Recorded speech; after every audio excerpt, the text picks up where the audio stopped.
Muchas gracias a los organizadores de este evento intersectorial, intercultural. Es un punto de encuentro para discutir y compartir reflexiones y descubrir aspectos que día a día no nos damos cuenta. Vemos el árbol pero no el bosque.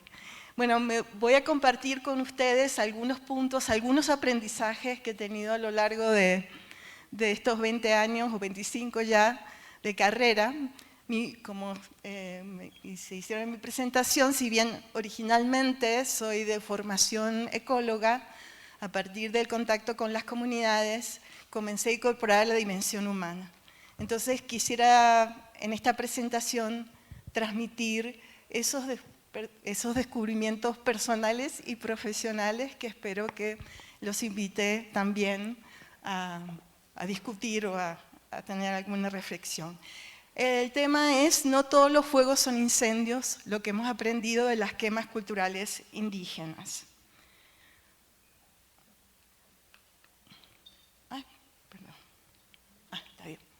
Bueno, primero que todo, si voy a hablar del fuego, me gustaría comenzar con la definición. ¿Qué es el fuego?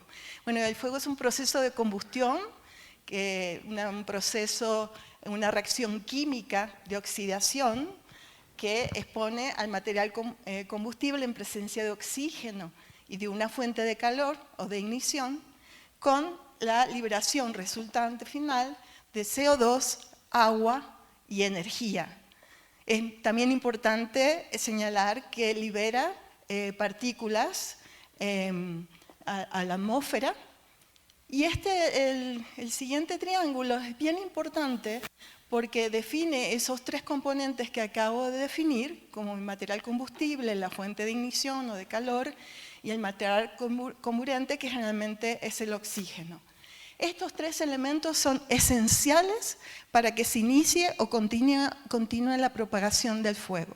La ausencia de alguno de ellos impide su propagación y es la base del combate o extinción del fuego, eliminando ya sea con quemas prescritas, por ejemplo, material combustible, o con agua, reduciendo el calor o el acceso al oxígeno. Pero es importante que también se conserve una cierta proporción. Generalmente son procesos de altas temperaturas. Y otro fenómeno importante asociado a este proceso de combustión es que existe una reacción en cadena. ¿Qué significa? Que la liberación de calor producida por la combustión prepara el material combustible adyacente para que el fuego se propague. Pero eso es a una microescala, es a escala del proceso químico. Pero ¿qué ocurre en los ecosistemas? Se considera el fuego como un elemento esencial de muchos procesos ecosistémicos.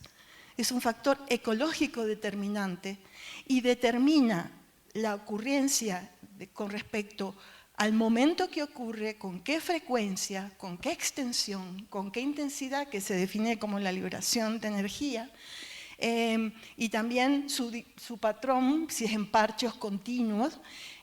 Todo eso, y por supuesto su impacto o severidad sobre la vegetación, suelo o atmósfera, es también, ustedes dirán serán 4, pero en realidad son los 3 elementos. Como dijimos, la fuente de ignición, la estacionalidad es muy importante. Los fuegos ocurren en periodos de sequía donde el material combustible está seco y por lo tanto las condiciones climáticas son un factor determinante de la ocurrencia del fuego. Y el material combustible, que está separado en estos 2 ítems, se refieren a la estructura. Es muy importante si estamos hablando de un bosque o de una sabana, cómo está accesible ese material combustible, en qué estado, y por supuesto la cantidad, la capacidad de producción de biomasa de esos sistemas. Todos esos componentes determinan entonces, como dije anteriormente, los regímenes de fuego. Y eso es muy importante porque, como vamos a ver ahora, los sistemas naturales no intervenidos presentan unas ciertas características propias con respecto a ese régimen de fuego. Pero ¿cuándo apareció el fuego? ¿Desde qué momento? Fíjense qué interesante, volviendo al triángulo, en la era paleozoica, hace 540 millones de años, ya existía el oxígeno suficiente para que ocurriera el fenómeno del fuego. Sin embargo, no había material combustible. Entonces, desde 440 millones de años, durante el Silúrico, es que aparecen los primeros, existen registros de que empezó el fuego en el planeta. Y fíjense qué interesante, porque el fuego aparece con la vida. Aparecen juntos. Y es un punto realmente interesante. Y no solamente aparece con la vida, bueno, perdone mi torpeza, sino que además existen registros de estudios paleoecológicos que las adaptaciones al fuego comenzaron de forma muy temprana y con los primeros tipos de vegetación. Por ejemplo, hace 252 millones de años hay vestigios que apareció la serotinia. La serotinia es un mecanismo que tienen muchas familias de plantas, especialmente, por ejemplo, las gimnospermas, en el cual la semilla está encubierta y esos conos o cápsulas donde están las semillas se abren en presencia de calor. Entonces, ese es un ejemplo. Pero fíjense, les puse, no por fines de, porque para que no se aburran de que sea una cosa muy larga, simplemente les puse aquí una lista, pero fíjense la cantidad, y esto no es completo, no es total, la cantidad de adaptaciones asociadas al fuego, de la vegetación. Es interesante que también en el Cenozoico, hace 66 millones de años, aparecieron las sabanas. Y con las sabanas también hay toda una dinámica muy interesante, que son sistemas propensos al fuego, en donde también existe una serie de adaptaciones. Para completar este fenómeno, me pareció muy importante, inspirada un poco en la magistral charla que nos dio Omar Darío, acerca de las señales ambientales, de la sincronicidad y de las probabilidades de los eventos para estimar los riesgos. Me pareció muy importante traer la serotinia. ¿Por qué les traigo la serotinia? Bueno, la serotinia es un mecanismo muy recurrente en los sistemas FIMBOS que se encuentran en Sudáfrica, y les quiero decir que es uno de los más importantes a nivel global de hotspots de diversidad. Y esa diversidad está dada por el fuego. Y lo que a mí más me impresionó es cómo un mismo fenómeno de serotinia puede crear una diversidad morfológica y funcional tan diversa. ¿Y cuál es la relación de la serotinia con el fuego? Bueno, fíjense, les traje aquí un esquema que tiene que ver con el intervalo de retorno del fuego y la viabilidad, o digamos, lo que estamos hablando es la madurez de las semillas dentro de esos conos o cápsulas donde se encuentran los frutos de la vegetación. Fíjense, cuando solamente la serotinia es viable, cuando el intervalo, la frecuencia de retorno, coincide con la madurez de la semilla. Si el fuego ocurre antes, la serotinia no es viable. Y si ocurre después, cuando ya está senescente la planta, tampoco es viable.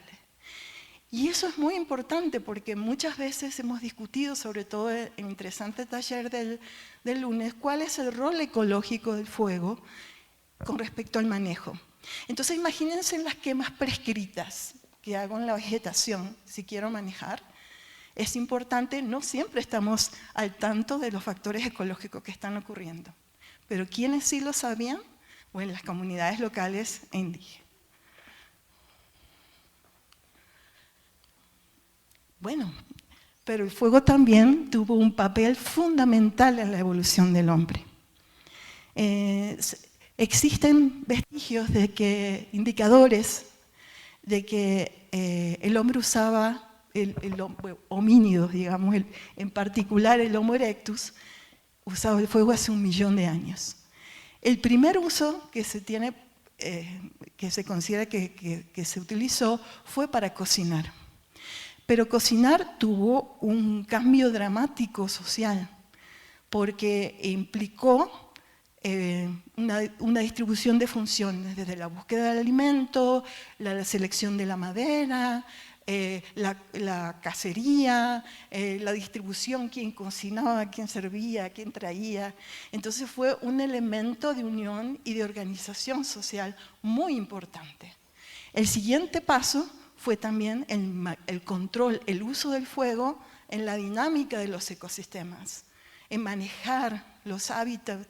Veremos más adelante para qué se usaba el fuego en el pasado. Simplemente para darle una introducción. Y no les voy a hablar del beneficio fisiológico. Le debemos al fuego nuestra inteligencia. ¿Por qué? Porque el hecho de comer alimentos cocidos, somos el mamífero que tiene en proporción el sistema digestivo más corto con respecto al peso corporal. ¿Y dónde va toda esa energía? Se hizo una distribución a nuestro cerebro, a nuestra inteligencia. Eso para decirles algo. Pero lo más interesante es que el fuego hacía selección de género. ¿Por qué? Porque el fuego permitió a las abuelas estar con sus nietos. ¿Por qué? Porque una de las principales causas de muerte era la pérdida de los dientes. Y el poder cocinar los alimentos permitió aumentar la esperanza de vida. Y entonces surgió las abuelas. Bueno, pero no todos los fuegos son iguales. Y quizás mi discurso, lo que ustedes van a decir, es muy diferente al que ustedes están acostumbrados a escuchar, que los incendios, la catástrofe, la destrucción. Y por eso me pareció muy importante, y varios colegas también señalaron la importancia de distribuir. Existe una diversidad grande de fuego. Yo simplemente les voy a traer dos tipos, pero créanme que hay una gran cantidad de dónde, cómo y por qué se hace, pero vamos a, solamente para fines de esta charla, dividirlos en dos grupos. Entonces, fuegos controlados y fuegos incontrolados. Los fuegos controlados, bueno, muchos aquí lo saben, son las quemas prescritas, por ejemplo, que se hace una planificación del momento objetivo y forma en que se realiza ese fuego, generalmente para reducir el material combustible y evitar la propagación del fuego. Pero existen las quemas culturales. Hay mucha discusión. Son las quemas hechas por las comunidades locales, generalmente indígenas, pero también hay otros tipos de comunidades tradicionales que utilizan este tipo de quemas. Pero son temas que siempre son controversiales y difíciles de definir. Pero créanme que no son muy diferentes las quemas prescritas, la única diferencia es que tienen muchas funciones. Y son utilizados por las comunidades locales, entonces siempre habrán visto en la literatura que es un elemento fundamental en las prácticas agrícolas, pero también en la cacería.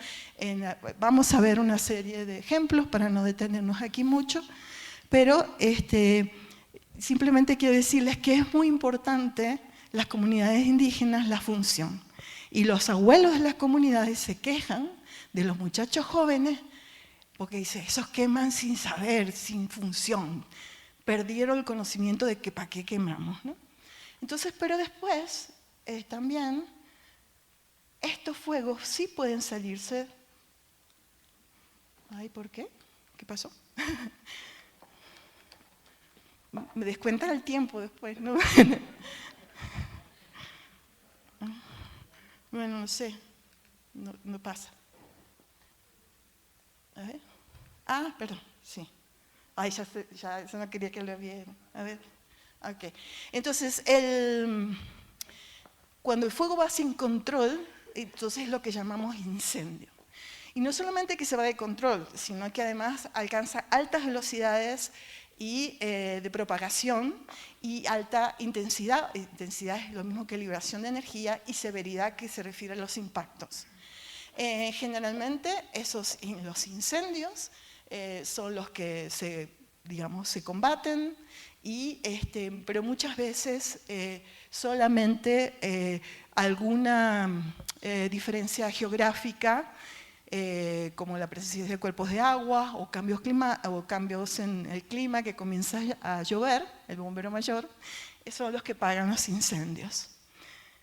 Pero también están los mega incendios, un fenómeno recurrente que es lo que vemos en la prensa, que están estudiando los ecólogos de fuego, como es Omar, los calentólogos. Entonces, es interesante porque es controversial. En la literatura no hay un acuerdo de cómo definir un mega incendio. Por supuesto son incendios grandes, pero lo que puede ser grande para una sabana es chico para otro ecosistema y viceversa. Es decir, el tamaño no necesariamente es un criterio para definir. Hay criterios como, por ejemplo, los que están aquí, que evidentemente transforman, y quizás muchos de aquí sepan mejor que yo, que transforman el entorno en términos de grandes liberaciones de calor, formación incluso de pirocúmulos, y que pueden producir hasta lluvia y rayos, y sobre todo la emisión de partículas incandescentes a largas distancias. Pero hay una definición que a mí es la que más me gusta, que son aquellos incendios que con todos los recursos técnicos y humanos son imposibles de parar. Como hablamos el otro día con el colega Rodrigo, que tiene muchas experiencias al respecto, Falleiro. Entonces, eso es muy importante. Y como imagen, me atreví a traerles la portada de un libro que se publicó en el 2006. Como yo sabía que había problemas, quizás no lo pueden leer ahí, se los puse abajo. Wildfire, A Century of Failure Forest Policy.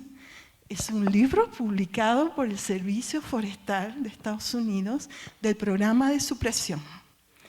Y debido a los grandes incendios ocurrió creo que en 1985 en el Yellowstone, que creo que es esta foto famosa, la habrán visto en muchas partes, y también en California en años sucesivos, se dieron cuenta que las políticas que habían hecho durante 100 años, lo que había hecho era promover los grandes incendios.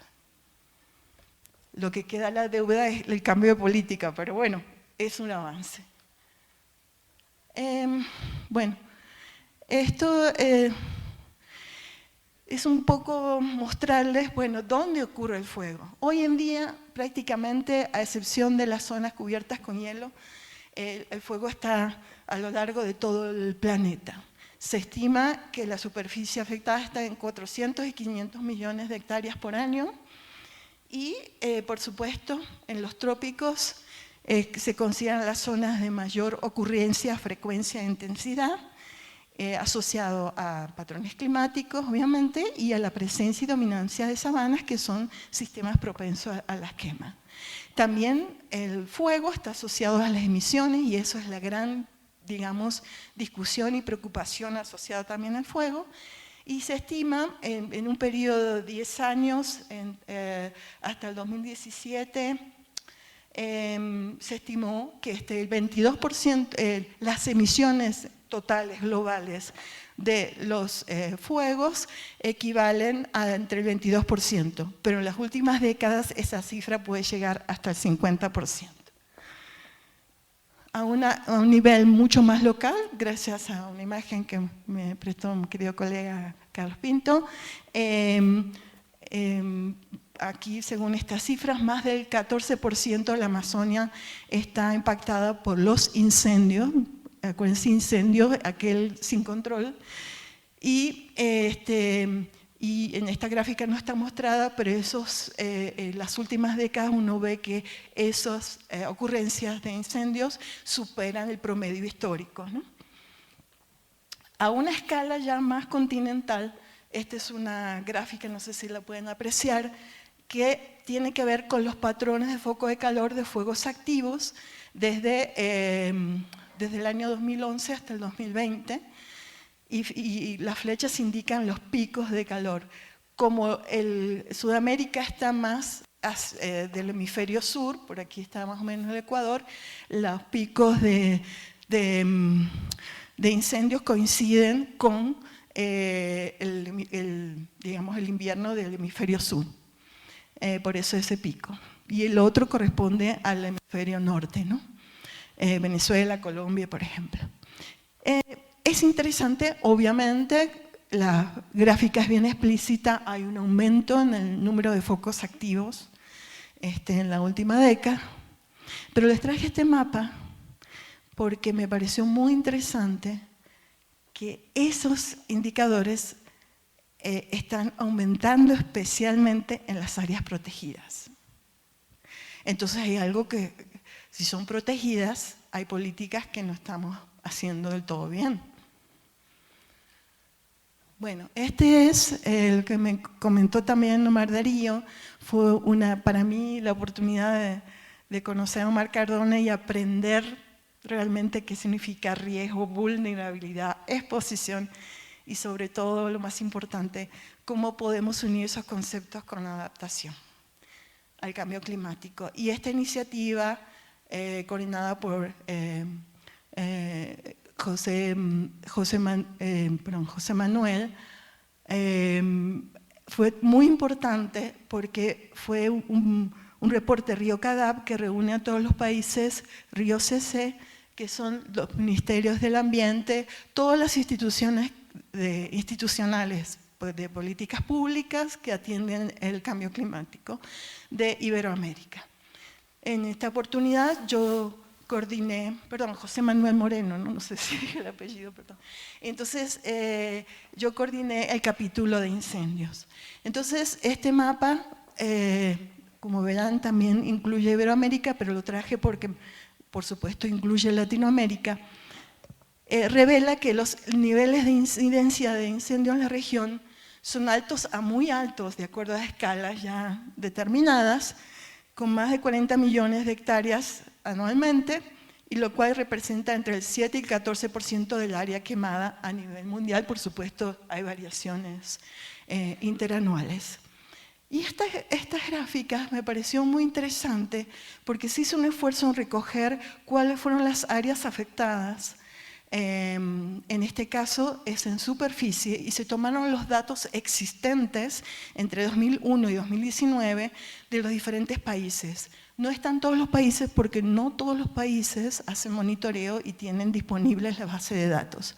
Pero sí nos dio, el ejercicio estuvo bien interesante porque nos permitió ver cuáles eran los países que mostraban una mayor incidencia en este caso de mayor superficie quemada, para no hablar de incendios. Y como ven, los que encabezan la lista es Brasil, Bolivia, Argentina, y que son además, bueno, países de dimensiones bastante altas. Pero como no queríamos queríamos incluir a todos los países, hicimos el mismo ejercicio. Disculpen, estas gráficas se llaman boxplot, y tomamos los datos de ese periodo y entonces determinamos las medianas. Pero lo más interesante es que determinábamos también los outliers, y lo más interesante es que esos outliers coincidían con épocas reportadas por los países como de grandes incendios. Así que nos pareció que era interesante para no ajustarnos un solo año, sino comparar en ese periodo. Y aquí tomamos entonces de todos los países, pero los focos de calor. Y entonces, bueno, el resultado fue similar que con las hectáreas, porque tenemos Brasil, Bolivia, Argentina, los mismos países. Pero entonces se nos ocurrió, ¿y si expresamos esos focos relativos al tamaño del país? Porque hablando aquí, como hay tantos estadísticos hablando de probabilidades, la probabilidad que haya un incendio en Brasil es bastante grande, porque es un país enorme. Pero ¿qué pasa con los países chiquitos? ¿Cómo es esa probabilidad? Entonces hicimos eso, como la densidad de focos estandarizada a la superficie del país. Y miren lo que pasó. El que quizás no lo puedan ver, pero el primero salió Guatemala, el segundo Paraguay, luego Bolivia mantuvo su récord, y Y después Honduras, y fíjense que Costa Rica también anda por aquí, El Salvador. Fíjense los países de Centroamérica. Para mí fue realmente una revelación, porque en la literatura nunca escuchamos siempre Brasil, Bolivia, pero ¿por qué? Y Paraguay, ¿por qué? Paraguay más que Bolivia. ¿Qué pasó? Y cuando uno va a la literatura, no encuentra prácticamente. Entonces, bueno, después, para hacerles corto, el problema de Centroamérica es justamente el cordón del bosque seco, que ha sido realmente muy afectado por el cambio climático. Y no sé si se acuerdan que hace varios años hubo una gran migración, como decían, de 7 millones de personas que iban hacia Estados Unidos, y decían que era por una mejora económica de la vida, obviamente, pero la verdadera razón, que nadie dijo claramente, eran migrantes climáticos. Las cosechas, yo vi videos en donde ya, por las condiciones extremas de cambio climático, la pérdida de los suelos por los incendios, los animales se morían del calor, la falta de agua, etc. Y eso es muy interesante porque estos países no tienen sistemas de monitoreo, lo cual estos tipos de análisis son muy importantes para los tomadores de decisiones, que necesitamos saber qué es lo que está ocurriendo. Y lo que no van a creer es lo de Paraguay. También me pregunté, ¿por qué Paraguay? Y buscando, encontramos que, claro, coincidió el repunte de deforestación e incendios en Paraguay con los sistemas de protección de deforestación en Brasil. Claro, ¿qué pasó? Todas las grandes transnacionales se mudaron a Paraguay. Y Paraguay, les cuento que tiene el 90% de su territorio en manos privadas. Por lo tanto, recibieron de manos abiertas a todos los inversores, y ustedes saben que el fuego, y sobre todo cuando es incendio, es la forma más económica de deforestar. Lo más triste de Paraguay, que ha sido cuna de una de las civilizaciones indígenas más importantes del continente, como los guaraníes, actualmente entonces solamente el 10% del territorio restante en algunas zonas han ubicado a los indígenas. Pero entonces llegó el programa Red Plus diciendo no hay que deforestar. ¿Y a dónde iban los fondos? A los gobiernos. Y entonces los gobiernos le decían a los indígenas no quemen porque van a deforestar. Entonces ese tipo, como la dimensión humana nos permite entender estas gráficas que desde un punto de vista ecológico nos quedaríamos sin poder interpretarlas. Bueno, esto nada más, no quiero que lo vean, pero simplemente les cuento, porque hice el ejercicio de hacer una lista de cuáles eran los megaincendios. Y por supuesto todos, y muchas veces, no siempre los artículos, no siempre los reportes dicen todo, algunos países como Brasil por supuesto que sí, pero sobre todo los medios de comunicación. Y fíjense que en ninguno de los que busqué, nunca nadie habló ni de Paraguay ni de Centroamérica. Bueno, pero entonces es interesante porque sí es cierto, y nadie lo puede negar, que estamos frente a una nueva dinámica del fuego, que se revela como la producción de incendios fuera de control y asociado a temporadas de incendios mucho más largas, acumulación de material combustible, etc. Aquí dentro también del mismo proyecto de Río Cadap se hizo el ejercicio de colocar cuáles eran los factores de riesgo más importantes. Obviamente el cambio climático, vamos a hablar un poquito acerca de eso más en detalle. Por supuesto la demografía. Aquí, bueno, ha trabajado muy interesante aquí los colegas de Pau Costa. Ha habido en los países europeos, sobre todo mediterráneos, un abandono del campo y evidentemente hay una ausencia de manejo muy importante en las zonas de interacción sabana-bosque o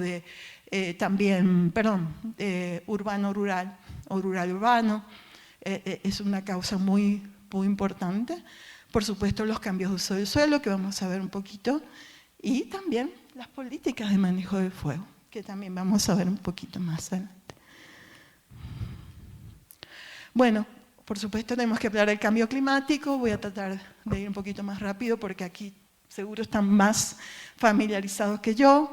El IPCC hizo un importante esfuerzo en la publicación del 2013 y luego fue ratificado en el reporte del 2021, donde se puede ya hablar de un clima de fuego. ¿Cómo está determinado ese clima de fuego? Bueno, por un aumento de las temperaturas medias, de la frecuencia, intensidad y extensión de las olas de calor, de la frecuencia, duración e intensidad de la sequía. Este mapa que están aquí, los colores indican un incremento, la falta de color un decremento, y también los puntitos o estrellitas indican el nivel de confiabilidad. En el caso de Sudamérica, como ven, la tendencia es que incrementando ese clima de fuego con estas variables, con excepción del sur de Patagonia, que todavía no hay datos, incluyendo Tierra del Fuego. Pero bueno, entonces, yo creo que un aspecto que se mencionó durante el lunes muy importante, uno de los fenómenos es la extensión del periodo de sequía, ¿no? Fíjense que sobre todo en los trópicos, estos aumentos de la estación de sequía o de incendio o de clima de fuego puede ser hasta 40 días. Y esto, bueno, la UNEP sacó unos modelos en el cual habla de cómo serían las predicciones futuras en función de distintos escenarios de cambio climático, y fíjense que en todos los modelos, bajo todas las condiciones, se estima que va a aumentar entre 1,31 y 1,52. Entiendo que para el 2030, lo cual es realmente alarmante, ¿no? Bueno, acá también para cerrar un poquito el cambio climático, que a mí siempre me llama la atención, que se habla de, como dijimos, del clima de fuego. Pero analizando los datos que recogimos para el informe Río Cadap, vimos un patrón muy interesante. Utilizamos todos los datos de ocurrencia del fuego con la variabilidad del clima, la oscilación climática que define los periodos de extremas sequías como el Niño o de extrema lluvia como la Niña. Y fíjense que los picos de incendios ocurrían, especialmente eran dramáticos, luego de un periodo de la Niña. Es decir, que es importante cuando hacemos estudios de fuego, y eso también se habló el lunes, hacer históricos. Y cada vez hay más publicaciones que declaran eso. Y eso tiene importancias fundamentales para el Amazonas. Si ustedes ven las últimas publicaciones en el continente, los sitios que más están teniendo los mega incendios o los grandes incendios son los sitios húmedos, como el Pantanal, el Delta del Paraná, bosques primarios del Amazonas que antes no habían sido quemados, y en la zona de los llanos, los húmedos son los que más presentan incendios. Entonces es interesante porque las épocas de humedad producen material de combustible y luego, seguida por el periodo de sequía extrema, se seca ese material y si no se remueve, tenemos los grandes incendios. Les traje el ejemplo de Gran Sabana porque el drama de que estamos teniendo cada vez un paisaje más sabana-bosque en el Amazonas, y como todos los sistemas tropicales, en los bosques de galerías, que son sitios de diversidad, cuando ocurren estos grandes incendios, los incendios de sabana pasan al bosque. Bueno, esto para decirles que en estudios en Amazonas, que se ha estudiado mucho, el cambio de régimen del fuego o el cambio de uso del suelo también es dramático. Entonces fíjense la recurrencia del fuego en sitios intervenidos, como en el Amazonas, cuando hay una deforestación, los incendios ocurren cada año. Por ejemplo, hay estudios ecológicos que la recurrencia podría ser, dependiendo del bosque, puede ser entre 100 años o varias décadas, la recurrencia natural. Es decir, estamos transformando, ¿se acuerdan de la lámina? Los regímenes del fuego de los sistemas. Bueno, ¿esto ya lo traje? Sí, perdón, lo volví a repetir. Entonces aquí simplemente los impactos. Tampoco me quiero detener, pero sí es importante mencionar porque los impactos son socioambientales, no solamente son ambientales. Afecta la actividad económica y productiva de los sistemas, también demanda una mayor inversión en recursos de los organismos de combate, por supuesto las emisiones, la reducción de la diversidad, los desplazamientos, genera conflictos, desplazamientos de comunidades, bueno, existen riesgos de erosión, de deslave, etcétera, etcétera.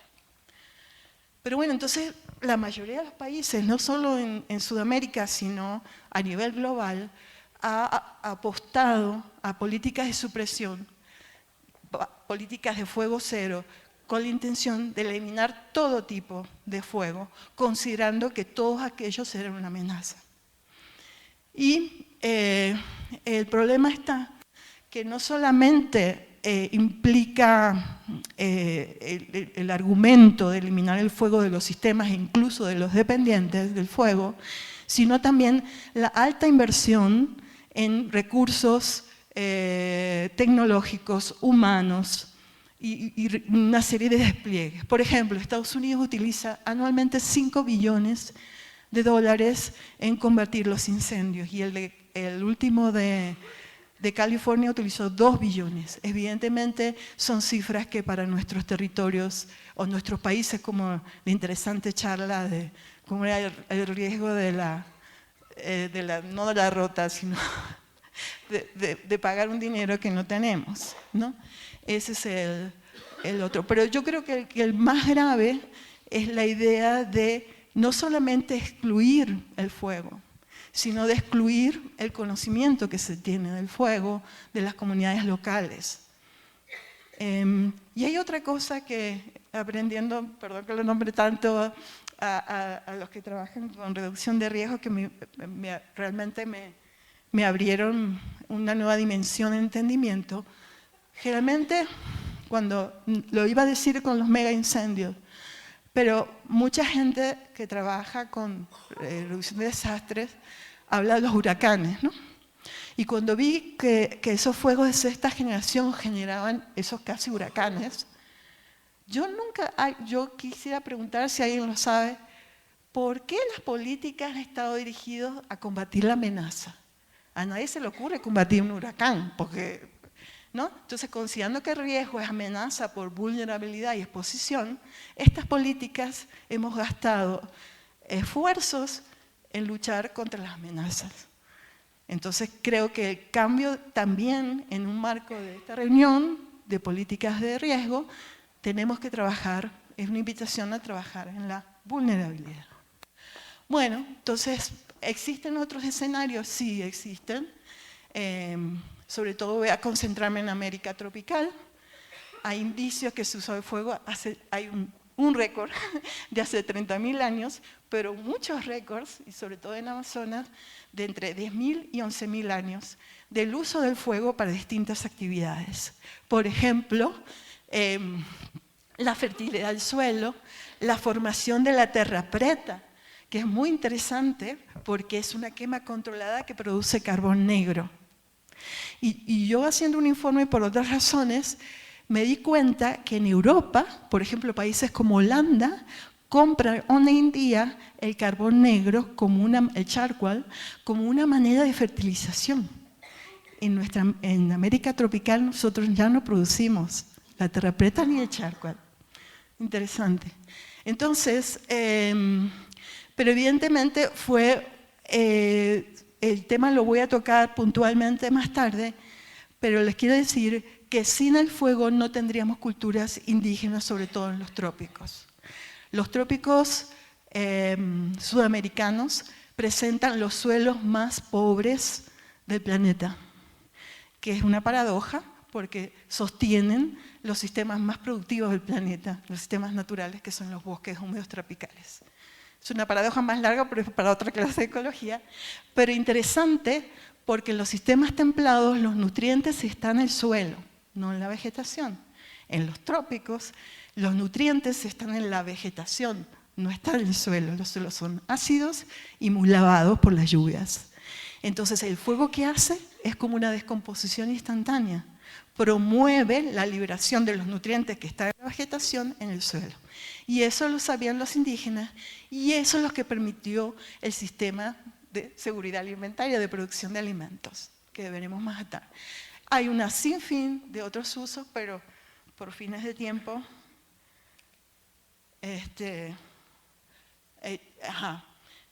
Pero ¿qué pasó? Entonces uno dice, ¿qué pasó? Bueno, la llegada de los europeos, no solamente a las Américas, sino a África y Asia, durante los siglos XV y XX, esas prácticas culturales indígenas del fuego se vieron interrumpidas y reemplazadas.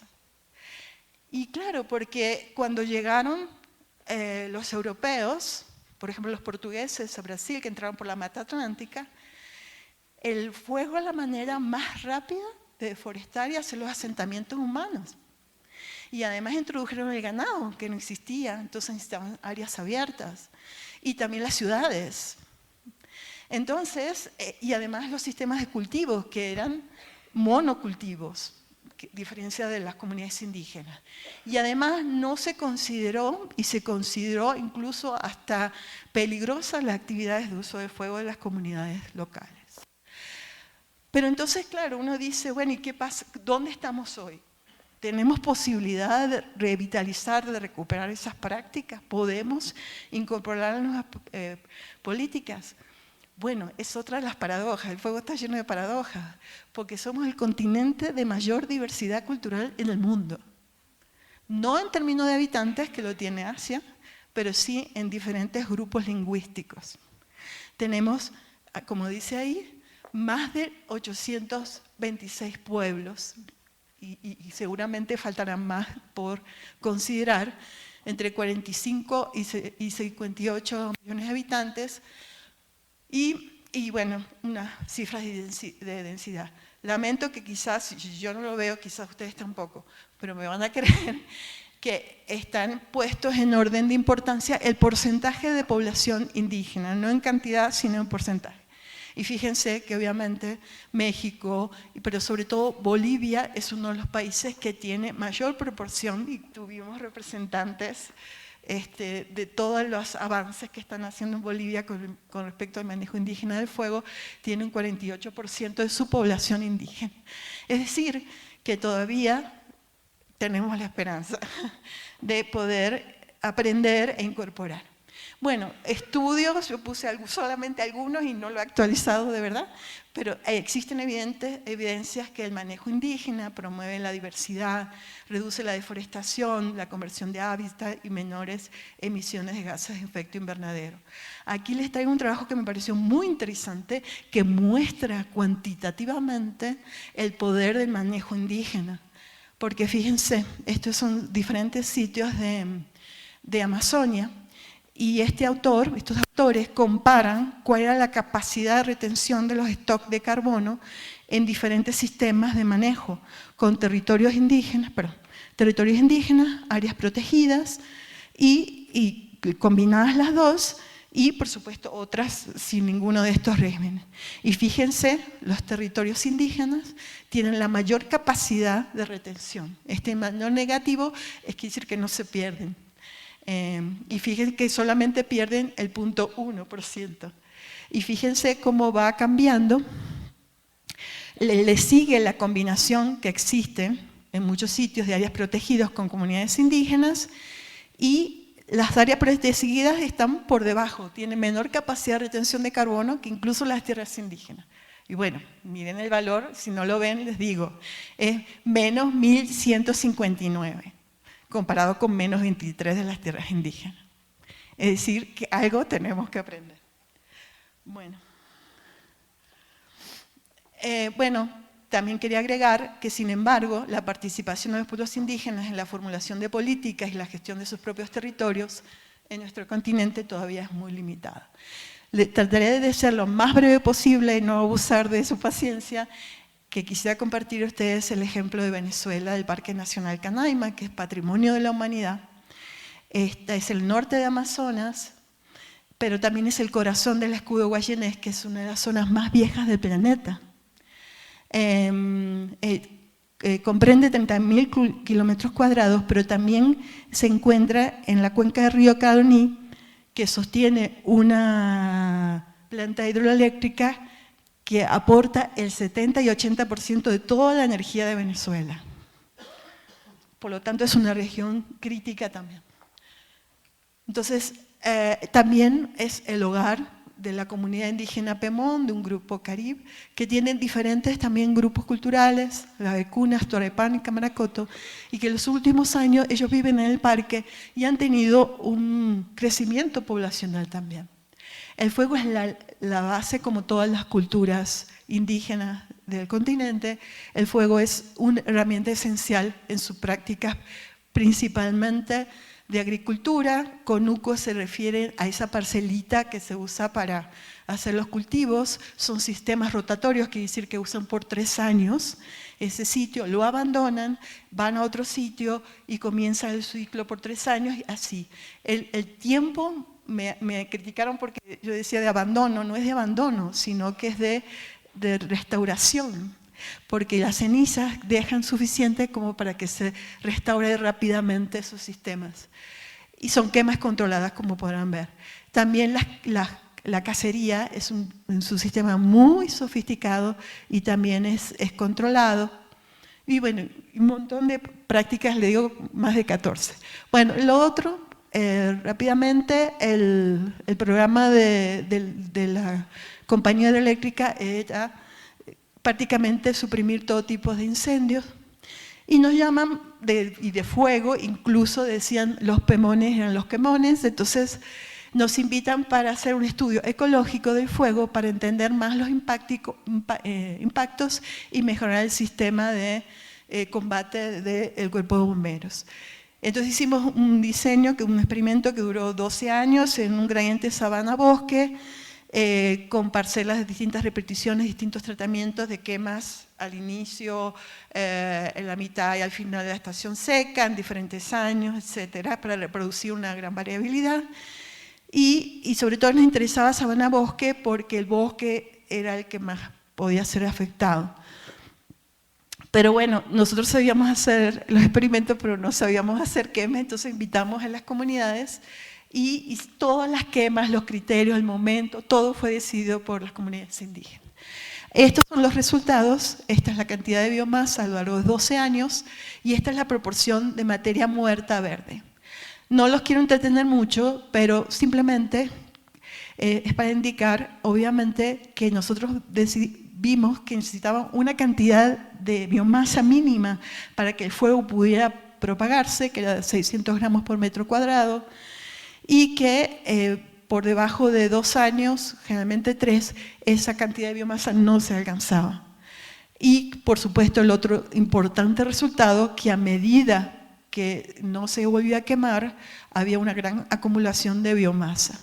Lo mismo pasaba aquí, por debajo de una proporción 1:1 de biomasa viva muerta, entonces aquí no se producía la quema, era requerido mayor proporción de biomasa muerta que viva. Bueno, son resultados muy interesantes, pero lo que nos más interesaba era que las políticas de exclusión de la compañía estaban promoviendo la acumulación de material de biomasa y muerta. Por lo tanto, estaba aumentando el riesgo de ocurrencia de los incendios, las políticas, y aumentando la vulnerabilidad del sistema. Y hoy en día vemos, y eso lo hemos visto, antes había muchas quemas pequeñas y cada vez vemos incendios de mayor magnitud. El otro resultado que es muy importante es que la gran variabilidad, hicimos 31 quemas experimentales y la intensidad ninguna fue igual a la otra. En un mismo sistema de sabana tuvimos un 81% de coeficiente de variación del comportamiento del fuego. Y generalmente la gente de políticas públicas considera que el fuego es como un switch. Lo prendo, incendio, catástrofe, no quemo, se conserva el sistema. Y eso es interesante porque no es así. Ninguna quema es igual a la otra. Bueno, y lo otro que nos pareció realmente interesante, nuestros resultados planteaban un modelo de quema de parches que generaba una heterogeneidad en zonas cercanas al bosque. Ese sistema coincidía con las quemas ancestrales indígenas, quienes generan estos parches con diferente nivel de riesgo de incendios, y que esa heterogeneidad impide que los fuegos que se originan en la sabana puedan propagarse y afectar el bosque, que es el sitio donde ellos obtienen los alimentos y los materiales de construcción. Esto indicaba que hay necesidad de un cambio de paradigma de las políticas del parque, y sobre todo que estaba muy lejos de esa visión de que los pemones eran los quemones incendiarios, y que además había necesidad de aprender, y que era un paradigma donde el fuego maneja el fuego. Bueno, quiero pasar rápido porque simplemente también estudiamos el bosque, y fíjense, son las rutas de movimiento de los conucos, y fíjense, medimos la deforestación y evidentemente 3 veces menores que fuera del parque o en zonas perturbadas dentro del parque. Lo otro que interesantísimo, el sofisticado sistema de quemas donde echan las copas hacia el centro, entonces los suelos más nutritivos están en el centro y producen, esta cultura de la yuca, Maniote esculenta, y esta yuca, que es la yuca amarga, es la que hacen las tortas del pan de yuca. Y esta yuca que está afuera con suelos menos nutritivos, que son los troncos, que no se queman tanto, es para hacer el cachiri, la bebida. Y es para que el compañero, el que pase, pueda servirse de esa yuca, y porque tiene un sistema comunitario. Y otra de las cosas muy interesantes, la alta diversidad de cultivos. La FAO decretó que no solamente la diversidad de las especies naturales, sino hay el dramático descenso de la diversidad de cultivos ancestrales, lo cual entonces esto podría ser un sitio de diversidad.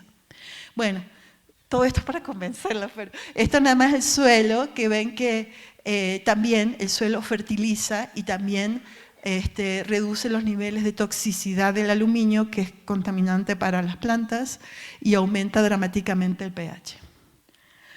Bueno, entonces eso nos cambió a nosotros también nuestros paradigmas como científicos, y la necesidad de poder aprender, de poder intercambiar.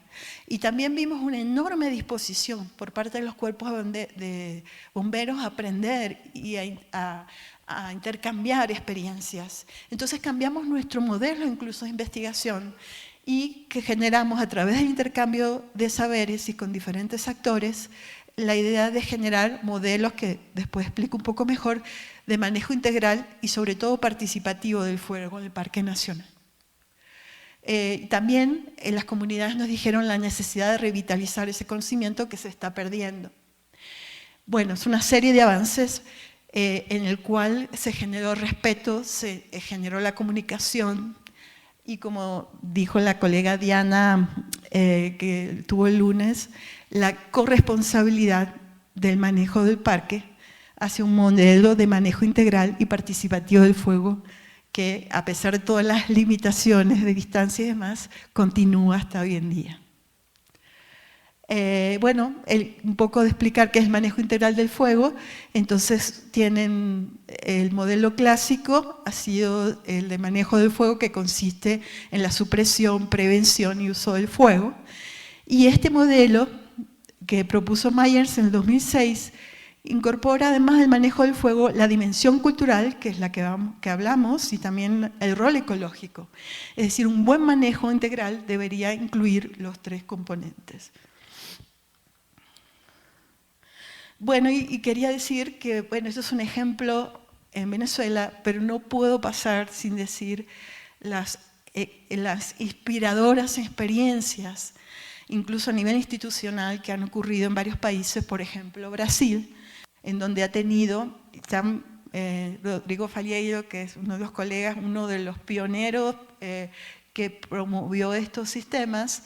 Ellos incorporaron a las comunidades indígenas, diseñaron estrategias conjuntas, también Joaquín Pereira de Roraima, que estuvo también el lunes con nosotros, y un sistema de hacer quemas prescritas al inicio de la sequía, evitando los incendios al final de la sequía, y que ha resultado, en resultados, esto es hasta el 2012, o sea que supongo que ahora tiene incluso mejores, del 17% reducción del área total quemada y una capacidad de reducción de emisiones muy importante. También quisiera mencionar que tenemos aquí presentes, Diana, disculpa, no me acuerdo bien el apellido, y por supuesto a Carlos, que ha sido bueno, miembro representante de la FAN, que con un grupo también interdisciplinario muy importante han hecho una labor de manejo comunitario excelente, y con la participación de comunidades indígenas con resultados muy alentadores y siguen en construcción. También hay iniciativas en la región de organismos tanto regionales como la OTCA, con la creación de la RAMIF, que es la Red Amazónica de Manejo Integral del Fuego, que creo que abre una puerta fundamental de nuevos paradigmas de manejo del fuego. En la iniciativa de la FAO con el Global Hub de estudios de manejo, no de estudios, sino de iniciativas del manejo integral del fuego a nivel global, una labor coordinada por Lara Steil, que condujo también Prefuego en Brasil durante muchos años y acumulada, FAO se está beneficiando de esa gran experiencia. También la UNESCO, la división LINKS, que es Local Indigenous Knowledge, está haciendo estudios, promoviendo estudios muy hermosos sobre los conocimientos locales del fuego, que creo que son los pilares hacia nuevas políticas. Por supuesto, la participación de Amazonia Plus en fortalecer, en capitalizar las iniciativas y que ha apoyado este evento, y también el workshop del lunes que estuvo realmente fantástico, espacios que necesitamos compartir, intersectoriales, representantes indígenas, y que tienen entre sus pilares también no solamente fortalecer capacidades, sino también incluir los derechos ambientales de los pueblos indígenas y generar nuevas políticas. Bueno, quería decirles un proyecto del que estoy participando, que estoy muy contenta porque es un grupo interdisciplinario europeo, un proyecto europeo del programa H2020, pero que se propuso diseñar estrategias de uso de la tierra para mitigar el cambio climático. Y la mayoría son 16 casos alrededor del mundo, y la mayoría son agricultura, reforestación, uso de charco, etc. Y bueno, yo propuse usar el manejo indígena del fuego como una técnica de mitigación. Y estamos trabajando con gente que trabaja con modelos, pero también estamos trabajando en Venezuela como caso de estudio con distintos stakeholders, y hasta ahora hemos tenido unos resultados muy interesantes, sobre todo para buscar indicadores, ¿no? Y sobre todo medimos los riesgos en la implementación, que eso siempre es lo más difícil. Y por supuesto, un proyecto muy interesante, que promueve además el intercambio entre Europa y Latinoamérica en redefinir qué significa el manejo integral del fuego, buscar experiencias, estudios de caso y sobre todo unir diferentes perspectivas y participantes. No traje aquí la lista de instituciones, pero creo que son como más de 17, 20, ¿no, Jordi? Algo así. Entre Europa está básicamente España.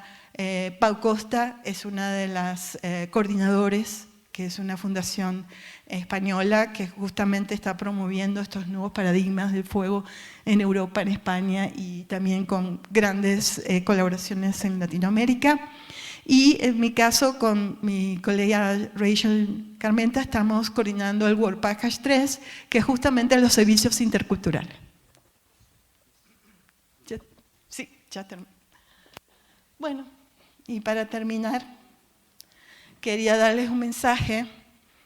Este es un cacique, Valeriano Constanti, de la comunidad Pemón de Cabanallén, en la que estuve trabajando por muchos años y es donde con ellos construimos esta nueva forma de entender el fuego, en el cual yo me siento muy agradecida por todos los aprendizajes. Hicimos un gran evento en el IBI, que es el Instituto Venezolano de Investigaciones Científicas, que es el más importante en Venezuela en cuanto a investigación de renombre internacional, y trajimos las comunidades, porque siempre íbamos nosotros, pero dijimos, no, vamos a traerlos a ellos.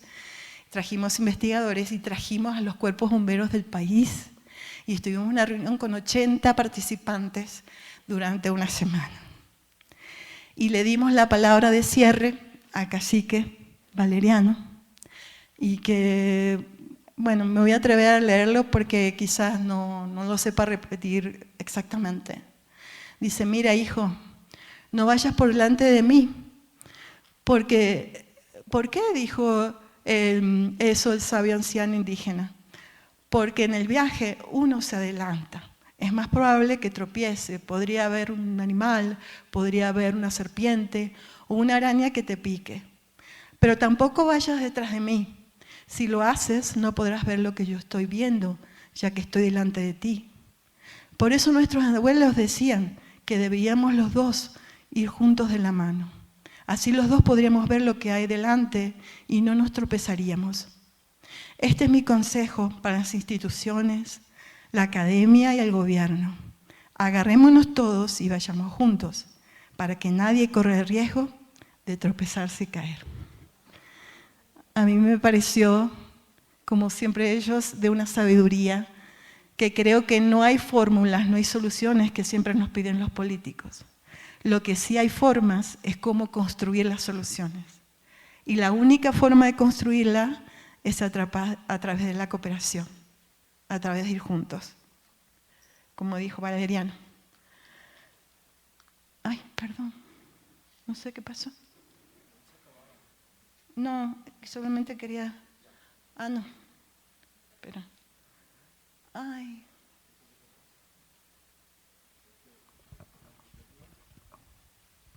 No, ya terminó, no se asuste.